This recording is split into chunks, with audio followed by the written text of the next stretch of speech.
बिस्मिल्लाहिर्रहमानिर्रहीम वस्सलातु वस्सलामु अला सय्यदिल अंबियाइ वल मुरसलीन। अस्सलामु अलैकुम वरहमतुल्लाहि वबरकातुहू। मैं माजिद तारीख़ खुशामदीद कहता हूँ आपको डिवोटेक की एक और वीडियो में। इस वीडियो का मकसद आपको ये बताना है कि किस तरह हमारे नंबर 1 सॉफ्टवेयर डिवो मैनेजर के अंदर आप यूज़र मैनेजमेंट कर सकते हैं।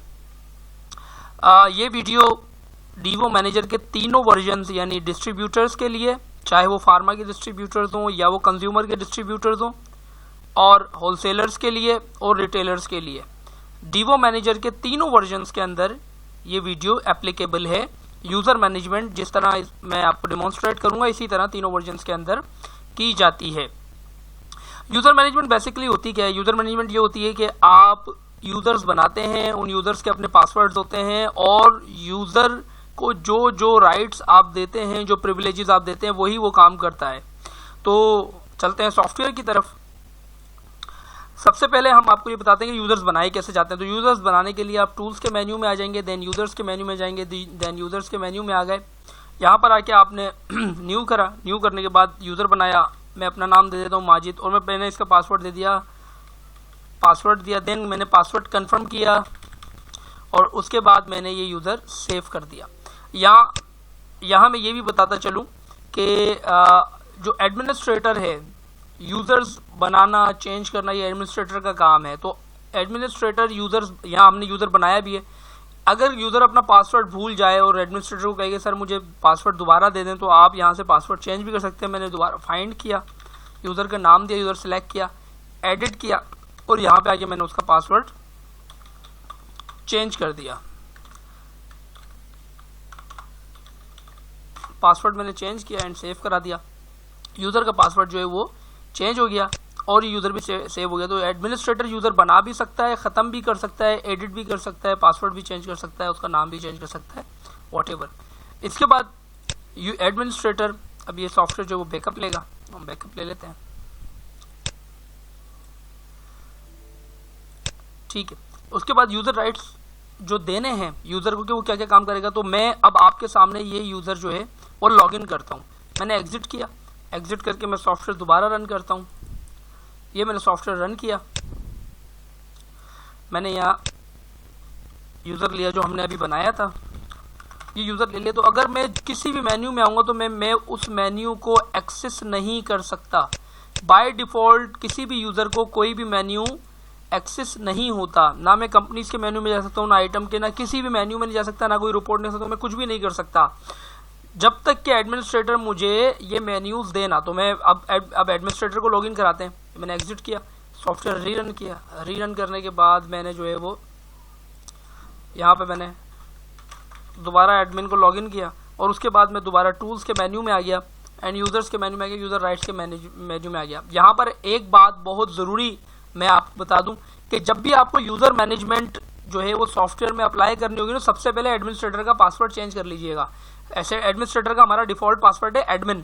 आप उसी पासवर्ड के ऊपर सॉफ्टवेयर चलाते रहें और यूज़र्स बनाते, तो यूज़र्स को ओरिजिनल पासवर्ड तो पता होगा, वो ओरिजिनल पासवर्ड डाल के बतौर एडमिनिस्ट्रेटर काम कर लेंगे। तो सबसे पहले अपना एडमिन का पासवर्ड चेंज कीजिएगा, चाहे यूज़र से कर लें, चाहे चेंज माई पासवर्ड के ऑप्शन से कर लें, लेकिन ये कि पहले एडमिन का पासवर्ड चेंज होगा, देन यूज़र मैनेजमेंट की जाएगी। तो मैं यहाँ आया, मैंने यूज़र सेलेक्ट किया, यहाँ पे जी माजिद, ऊपर सारे यूज़र आ रहे होंगे जो भी आप बनाएंगे। मैंने माजिद सेलेक्ट किया और कहा जी कंपनीज के अंदर और जो आइटम्स का मेन्यू है वो इनको दे दें। अब ये मेन्यूज़ कैसे दिए जाते हैं, level 1, level 2, level 3, level 4, level 5, level 6, ये क्या है इसको समझ लेते हैं। मैं इससे एग्जिट किया। आप देख रहे हैं कि ये जो 8-9 मेन्यूज़ यहाँ पर आ रहे हैं, ये जो मैं सारे बटन हैं, ये लेवल 1 है।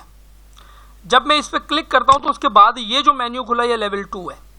फिर मैंने आइटम पे क्लिक किया तो उसके बाद 1 और 3 आइटम पे क्लिक किया तो अब ये लेवल 3 खुला है। फिर ये मैं अदर्स पे आया तो फिर ये जो मेन्यू खुला ये लेवल 4 है। इसी तरह मैं इसकी एक और एग्जांपल अगर आपको दूं तो मैंने ये ट्रेड पे क्लिक किया, ये लेवल, जब मैं ट्रेड पे क्लिक करता हूँ ये लेवल 1 पे ट्रेड है, लेवल 2 के ऊपर सेल है, फिर लेवल 3 पे फिर सेल है, फिर लेवल 4 के ऊपर ये सेल्स के अंदर के मेन्यू है, फिर लेवल 5 के ऊपर ये मेन्यूज है। तो आप इस तरह लेवल्स को मैनिपुलेट करेंगे कि आप इस तरह बताएंगे, फॉर एग्जाम्पल आपको आइटम्स का मेन्यू देना है तो वो इस तरह देंगे आप। यूज़र राइट मैनेजमेंट में आया, मैंने किया जी सबसे पहले फर्स्ट में कंपनीज, सेकंड लेवल पे कंपनीज के अंदर आइटम, फिर थर्ड लेवल पे आइटम्स के अंदर आइटम्स का मेन्यू, ये मैंने अलाउ कर दिया।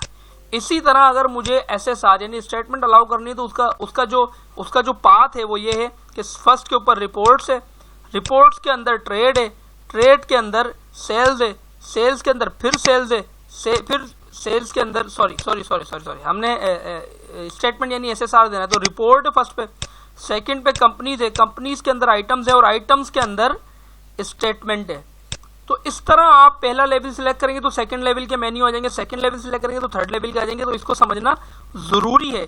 इसी तरह अगर आप चाहते हैं जी मैं जो है वो क्लाइंट को अपने यूजर को जो है वो इनवाइस का प्रिंट देना चाहता हूँ, तो पहले मैं ये अलाउ कर देता हूँ। ये आप नीचे देख रहे हैं ये अलाउ हो गया जी, कंपनीज के अंदर ये ऐसे करके ये अलाउ हो गया, देन ये ऐसे करके ये अलाउ हो गया, स्टेटमेंट अलाउ हो गई। देन मैंने कहा जी उसके बाद रिपोर्ट्स के अंदर ट्रेड है, ट्रेड के अंदर सेल है, फिर सेल्स के अंदर फिर सेल्स है और सेल्स के अंदर पहला मेन्यू होता है प्रिंट इनवाइस का, वो आ रहा है, मैंने ये लिया, मैंने अलाउ कर दिया। तो ये क्या हुआ, ये 3 मेन्यूज इस माजिद यूजर को अलाउ हो गए। अब मैंने यहाँ से एग्जिट किया और फिर एग्जिट किया। अब मैं सॉफ्टवेयर दोबारा चलाता हूँ, सॉफ्टवेयर चलाने के बाद मैं माजिद यूजर को अब लॉग इन करता हूँ और ये मेन्यूज चला के देखता हूँ। ये मैंने सेलेक्ट किया, माजिद किया और माजिद का मैंने पासवर्ड डाला और उसके बाद मैंने यहाँ पर फर्स्ट मैंने दिया था कंपनी के अंदर आइटम्स के अंदर आइटम्स, तो ये आइटम्स का मेन्यू ओपन हो गया। पहले ये नहीं हो रहा था, मुझे मना किया जा रहा था।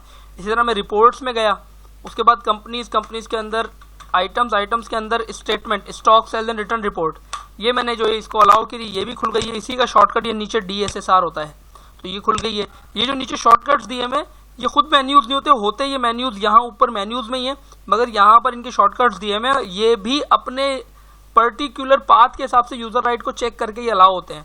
अब मैं अगर आइटम समरी क्लिक करूं, देखिए मना कर रहा है, आइटम समरी अलाउड नहीं है। सेलमैन समरी क्लिक करूं, मना कर रहा है, सेलमैन समरी अलाउड नहीं है। लेकिन मैंने इनवाइस का प्रिंट इनको अलाउ किया था, तो मैं अगर यहाँ पे आके रिपोर्ट ट्रेड देन सेल और उसके बाद प्रिंट इनवाइस ये मैं लेता हूँ, तो देखें ये भी अलाउ है। लेकिन इसके फौरन बाद वाली सेकेंड रिपोर्ट अगर मैं लूंगा तो वो चूंकि अलाउ नहीं है तो नहीं खुलेगी। ये देखिए ये मना कर रहा है, यू आर नॉट ऑथोराइज्ड। तो इसी तरह जिस मेन्यू को आप यूजर को देना चाहेंगे वही मेन्यू यूजर इस्तेमाल करेगा, उसके अलावा दीगर कोई मेन्यू यूजर इस्तेमाल नहीं करेगा। तो ये जो है वो सिक्योरिटी यूजर मैनेजमेंट सॉफ्टवेयर के अंदर मौजूद है और उम्मीद करता हूँ इससे जो मेरे क्लाइंट्स यूजर मैनेजमेंट समझना चाहते हैं या मेरे वो होने वाले क्लाइंट्स जो मुझसे सॉफ्टवेयर परचेज करने का ख्याल कर रहे हैं, उनको इस पे तशवीश होगी जी यूजर्स कैसे मैनेज किए जाते हैं, तो उनके लिए भी ये वीडियो मैं समझता हूँ कारामद साबित होगी कि वो एक अच्छा डिसीजन सॉफ्टवेयर परचेज करने का ले सकें। और इस वीडियो को कैसे डाउनलोड कर सकते हैं, इसके लिए इस वक्त यहाँ पर कार्ड आ रहा होगा, तो आप कार्ड क्लिक करके इस वीडियो को डाउनलोड करने के लिए भी वीडियो देख सकते हैं कि ये वीडियो कैसे डाउनलोड की जा सकती है। तो उम्मीद करता हूँ वीडियो आपके लिए कारामद साबित होगी और इस वीडियो को लाइक कीजिए, शेयर कीजिए, हमारे फेसबुक पेज को पसंद कीजिए, फेसबुक पेज को लाइक कीजिए और शेयर कीजिए और आपसे अगली वीडियो में मुलाकात होगी। अस्सलाम वालेकुम वरहमतुल्लाहि वबरकातुहू।